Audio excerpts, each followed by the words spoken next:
o'smirlar orasida eng ko'p uchraydigan ugri haqida bugun gaplashamiz. Ugri teridagi yog' bezlarining ish faoliyati keragidan ortiq bo'lganda, terida yallig'lanish bilan yuz sohasida, yelka, kurak sohasida uchrashi bilan klinik jihatdan ajralib turadi. Ko'pchilik ugrini davolashda xatoliklar, har xil gormonal mazlar, kerakli bo'lgan antibakterial mazlar, malhamlardan ko'p foydalaniladi.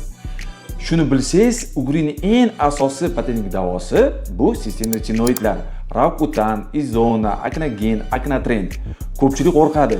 Bu retinoid ichsam farzandli bo'lmayman yoki bolam farzandli bo'lmaydi, uni asoratlari, bola tashlashda degan miflar bor. Bu miflarni noto'g'riligini albatta dermatolog nazoratida bu dorilarni ichish kerak. Avvalambor kasallikning og'irlik darajasi, bemorimizning og'irligi, bu har bir bemorga individual doza to'g'ri tanlanganda va dermatolog nazorati kerakli tekshirishlardan o'tib to'g'ri berilsa, albatta o'z samarasini beradi. Videoni ugri tanishlarimizga jo'natib qo'yamiz hamda dermatologiya haqida ko'proq ma'lumotga ega bo'lmoqchi bo'lsangiz, sahifamga obuna bo'lishni unutmang.